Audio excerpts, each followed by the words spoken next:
कल अभी तो मैं सिरसा लोकसभा में काम कर रहा था। आज से हम हिसार में समय लगे और सिरसा में तैयारियाँ बहुत अच्छी हैं और हिसार की आवाज़ भी काफ़ी अच्छी आ रही है। हमारे साथी समर्थक बताते हैं, सब ठीक है, लगातार सब संपर्क में। रंजीत चौटाला को जयप्रकाश टक्कर देते हुए नजर आ रहे हैं, तो ग्रामीण क्षेत्र के अंदर रंजीत चौटाला का काफी बार विरोध देखने को भी मिला। इसके ऊपर आपकी क्या प्रतिक्रिया है? रंजीत चौटाला जी को जयप्रकाश टक्कर देते हुए दिखाई दे रहे हैं, ये मैंने तो नहीं कहा, ये किसने कहा? जयप्रकाश तो जब मैं पिछली बार आदमपुर चुनाव में आया था तब भी बहुत बड़ी बड़ी बातें करते थे और टक्कर देते हुए दिखाई देते थे। हुआ क्या फिर अंत में? हमने कहा था ना उनको कि आप 100% हारेंगे। जो लोग सोसाइटी में सिविलाइज तरीके से नहीं रहते हैं उनको जल्दी से वोट नहीं मिलते। उनका जो पुराना हिस्ट्री जो उनकी है वो काफ़ी डेंटेड हिस्ट्री है। और मुझे याद है, मैं कॉलेज में पढ़ता था यहीं, और हिसार के पटेल नगर में जो उन्होंने किया था चुनावी हिंसा के दौरान, वो उसके बाद उसका पहले भी कोई ऐसा साक्ष्य नहीं है, उसका बाद में भी काफ़ी गंदे तरीके से उन्होंने एक घटना को अंजाम दिया था। मैं इस बारे में ज़्यादा चर्चा नहीं करना चाहूँगा, आप लोग समझदार हैं, पुराना हिस्ट्री को चेक कीजिएगा। काफ़ी आप दूर दूर तक किस तरह कोई मुकाबला नहीं समझते हैं रंजीत सिंह चौटाला? डेफिनेटली मैं आपको विश्वास से कहता हूँ, अगर मुकाबला होता तो भी मैं जिम्मेदारी से कहता कि मुकाबला है। मुकाबला बिल्कुल भी नहीं है। चुनाव जो उनकी टिकट बाद में आई थी, हमारी टिकट पहले आ गई थी। जब नई नई टिकट आती है तो जो समर्थक जो होते हैं वो सही तरीके से स्वागत करते हैं उम्मीदवार का। एक ही परिवार के 3 प्रत्याशी मैदान के अंदर है हिसार लोकसभा के अंदर, तो नैना सुनैना चौटाला को क्या समझते हैं? आपकी क्या टक्कर दे पाएंगी रंजीत चौटाला को? नहीं, वो टक्कर नहीं दे पाएंगे और इससे ज़्यादा मैं उनके बारे में कहूँगा भी नहीं। अभय चौटाला ने एक बयान जो है कल ही दिया है कि रंजीत चौटाला अगर हार करके आते हैं तो देवीलाल की आत्मा को असली शांति मिलेगी। इसके ऊपर आपकी क्या प्रतिक्रिया है? उनकी कोई बात हुई है देवीलाल जी से? मतलब उन्होंने कैसे सेंस किया ये? उनका क्या, उनसे इसके पीछे क्या लॉजिक क्या था? उनकी कोई बातचीत हुई थी क्या कोई? अभी हुड्डा साहब आए हुए थे, उन्होंने एक बयान दिया। उन्होंने कहा कि जब से बीजेपी आई है तब से बेरोजगारी जो है लगातार बढ़ रही है। हाँ, जब से बीजेपी आई है तो उनकी बेरोजगारी बढ़ रही है लगातार, और अब भी वो बेरोजगार ही रहेंगे डेफिनेटली। रोहतक में उनको हार का सामना करना पड़ेगा। पूरे हरियाणा के अंदर आप भ्रमण कर रहे होंगे, तो आपको क्या लगता है कि 10 लोकसभा सीटों के अंदर से बीजेपी डेफिनेटली कितनी निकाल पाएंगी? 10 की 10। 10 की 10। चलिए एक तरफ बात कर ले, अलायंस में जो है इन्होंने इंडिया गठबंधन बनाया, तो क्या लगता है उसका असर कहीं हमारे बीजेपी पर तो नहीं देखने को मिलेगा? इंडिया गठबंधन नहीं, इंडी गठबंधन था वो, तो इंडिया नहीं बोल सकते आप। ये फॉर अलायंस था, हर एक की बात में डॉट है उसमें, वो इंडी गठबंधन था जी। और गठबंधन में सभी लोग प्रधानमंत्री बनना चाहते हैं। कुछ लोग तो 22 सीटों पर चुनाव लड़ रहे हैं, वही प्रधानमंत्री बनना चाहते हैं। जो पार्टी गठबंधन की 22 सीटों पर चुनाव लड़ रही है, क्या वो प्रधानमंत्री बन सकते हैं? नहीं बन सकते हैं। कुछ 30 पे लड़ रहे हैं, वो भी बनना चाहते हैं। हालात तो ये कि 7 सीटों पे जो चुनाव लड़ रहे हैं वो भी उम्मीदवार हैं, उसका कोई फर्क नहीं पड़ेगा। 400 पार का नारा है, जनता साकार करने जा रही है। जैसे ही केजरीवाल साहब बाहर आते हैं, लगातार चुनाव प्रचार में शुरू हो जाते हैं, और वहीं पर बात कर ली जाए तो आम जनता कहती है दिल्ली का शेर वापस आ गया। तो क्या लगता है वो शेर सच में दहाड़ने वाला है, और वो दहाड़ कितने गहरे वाली? आप बताइए कितने दहाड़े? मैं उन्हीं के बारे में बात कर रहा था जो 22 सीटों पे चुनाव लड़ रहे हैं, जिन्होंने पूरे गुजरात में जमानत जब्त कराई है, जिन्होंने पूरे राजस्थान में जमानत जब्त कराई है, जिन्होंने पूरे उत्तराखंड में जमानत जब्त कराई है, जिनकी उत्तर प्रदेश में हालत बड़ी खराब रही है, सबसे बड़ा प्रदेश है, मैं उन्हीं की बात कर रहा था। मुझे पता था आप उनके बारे में पूछेंगे। जो 22 सीटों पर चुनाव लड़ रहे हैं और 3 सीटों पर मुकाबले में नहीं है, वो क्या दहाड़ेंगे, किस तरह से दहाड़ेंगे? उनका जंगल काफ़ी छोटा होता जा रहा है। चलिए एक बात सच सच बताइएगा, जिस तरीके से अभी बयान एक और केजरीवाल जी का आया कि मोदी जी का रिटायरमेंट होने वाला है, उसको लेकर क्या कहेंगे? कहते हैं उनकी उम्र जो है ज़्यादा हो गई है। उनसे ज़्यादा काम करते हैं, 19 घंटे काम करते हैं, पिछले 9.5 साल में एक भी छुट्टी नहीं ली है। केजरीवाल तो 5 बार तो अलग अलग नेचुरोपैथी सेंटर्स में छुट्टी मना के आए हैं। 14 दिन की एक बार, 7 दिन की एक बार, 14 दिन की एक बार, 5 बार तो वहीं गए हैं। और जब चाहे तब ऑफ ले लेते हैं, जब उनका बाहर मन लेता है जेल में चले जाते हैं छुट्टी मनाने के लिए।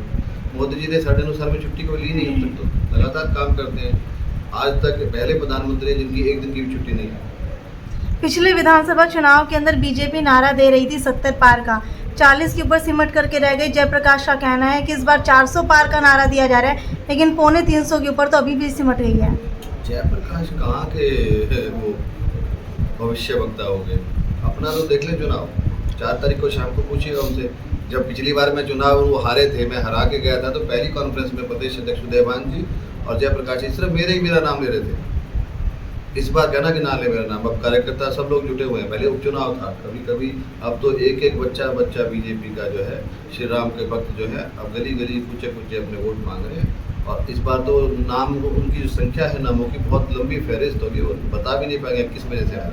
सर, पब्लिक में एक धारणा होती है, जहाँ भी मीनू बेनीवाल जी जाते हैं, चाहे राजस्थान का चुनाव हो, चाहे भादरा का चुनाव हो, चाहे आदमपुर का उपचुनाव हो, चाहे ऐलनाबाद का, जिस भी चुनाव में जाते हैं उससे अगले दिन उस चुनाव की हवा ही पलट जाती है। इसलिए क्या राज है सर, बताओ तो।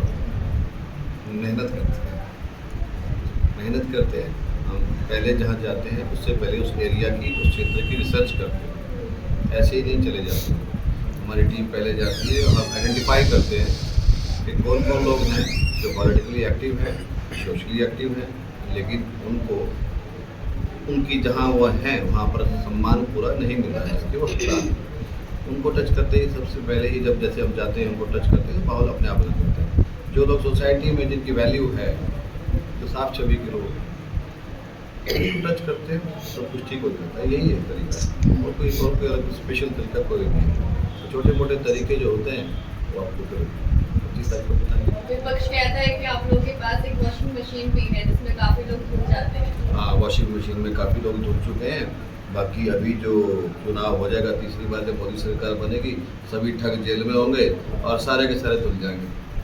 मतलब आप मानते हैं कि वॉशिंग मशीन है आप लोग? हाँ, वॉशिंग मशीन है, उनमें धुल रहे हैं सब लोग, काफ़ी धुल चुके हैं। कुछ लोग बाहर घूम रहे हैं, जो वो अब आगे तीसरी बार की सरकार, मोदी जी ने कहा है ना, अभी तो कुछ नहीं हुआ, तीसरी बार आओ फिर देखते हैं कितने बड़े बड़े स्टेप उठाएंगे।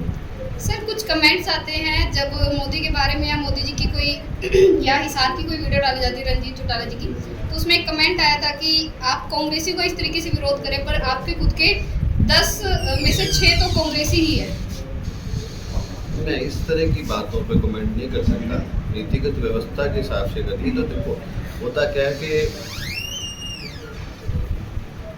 जिस तरह की पॉलिसी बीजेपी की है, जिस तरह का काम गवर्नमेंट ने किया है, जिस तरह बीजेपी की पॉलिसी अंतिम व्यक्ति तक है। अंत्योदय जो है वो अंतिम व्यक्ति और अंतिम पंक्ति में खड़ा अंतिम आदमी, जिसको सोशली समाज में जगह कई बार कम मिलती है, पॉलिटिकली इतना वो नहीं मजबूत हो सकता है, तो उस तक पहुँचने की है। कांग्रेस के पास कोई ऐसी पॉलिसी है नहीं। आगे विधानसभा चुनाव में आपकी तैयारियां कैसी चल रही हैं? मेरे विधानसभा चुनाव की मेरी कोई तैयारी नहीं चल रही है। मैं जिस पार्टी में हूँ उसमें अपना मुंह उठा के तैयारी नहीं कर सकते। अनुशासन में चलना पड़ता है। अगर जिम्मेदारी संगठन की मिली, संगठन का काम करेंगे, प्रचार की मिलेगी प्रचार करेंगे, व्यवस्था की मिलेगी व्यवस्था करेंगे, चुनाव की मिलेगी चुनाव करेंगे। नायब सिंह सैनी जी अभी आए हुए थे, क्या लगता है चुनाव पर कितना एक बहुत असर पड़ेगा, बहुत ज़्यादा असर पड़ेगा। एक आप देखो ना, मोदी जी के राज में एक आम आदमी मुख्यमंत्री बन सकता है। यहाँ तो तय है, उस पार्टी की अगर सरकार आएगी तो उसका बेटा बनेगा, उस पार्टी की आएगी तो उसका बेटा बनेगा। यहाँ तो कोई भी बन सकता है, आम घर का बेटा। यही तो खास बात है बीजेपी की। बीजेपी में एमएलए आम आदमी है और आम आदमी एमएलए है।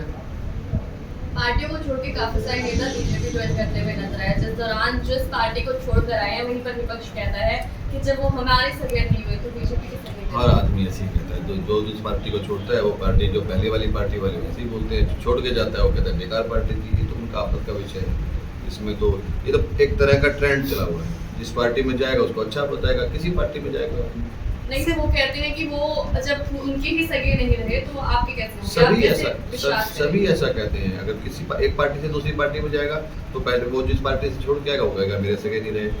उधर से जाएगा और वही वापिस चला जाएगा तो फिर घर वापसी बोल देते हैं उसको। उन सबका बीजेपी में आना भी एक अलग असर डालेगा। सिर्फ बीजेपी में थोड़ी आ रहे हैं। बीजेपी से कुछ लोग जो पसंद नहीं कर रहे हैं वो जा भी रहे हैं। कोई कांग्रेस में जाता है, कोई बीजेपी में जाता है, कोई आईएनएलडी में, कोई जेजेपी में, सब ऐसी ही अलग अलग। सिरसा चुनाव प्रचार आप कर रहे हैं, अशोक तंवर के ऊपर एक हमला हुआ, विपक्ष के टारगेट कर रहे हैं। वो कोई हमला नहीं हुआ, 2 साल पुरानी वीडियो थी, कोई हमला नहीं हुआ। वो वीडियो पुरानी थी और उसमें संज्ञान भी लिया गया है। गवर्नमेंट ने, चुनाव आयोग ने उस पर FIR भी की है और वो मामला उनके विचाराधीन है।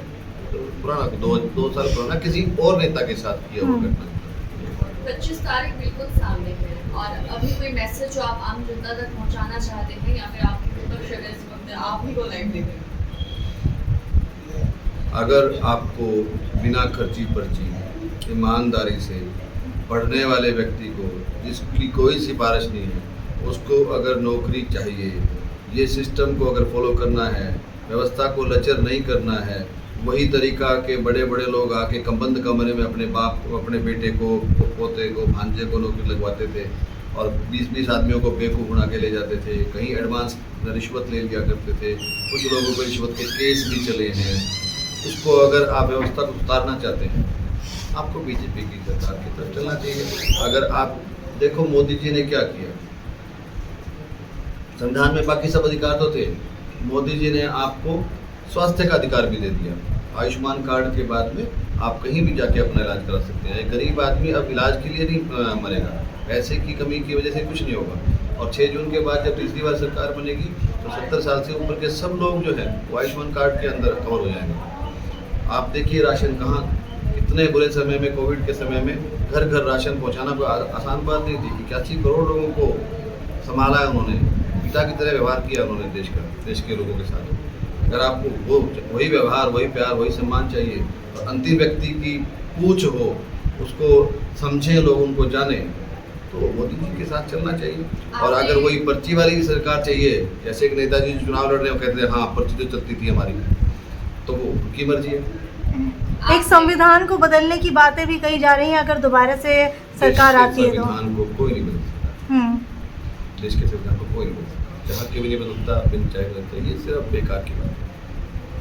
आपने भी महामारी की बात की है, नगरगांव की जेपी साहब का भी एक बयान आया था कि वो टीके जो है वो जानलेवा टीके लगाए गए थे लोगों को मारने के। उन्होंने क्यों लगवाए थे फिर टीके? खुद को भी लगे, उनके भाई को भी लगे, उनके घर में भी लगे टीके, वो ना लगवाते, वो तो जिंदा है।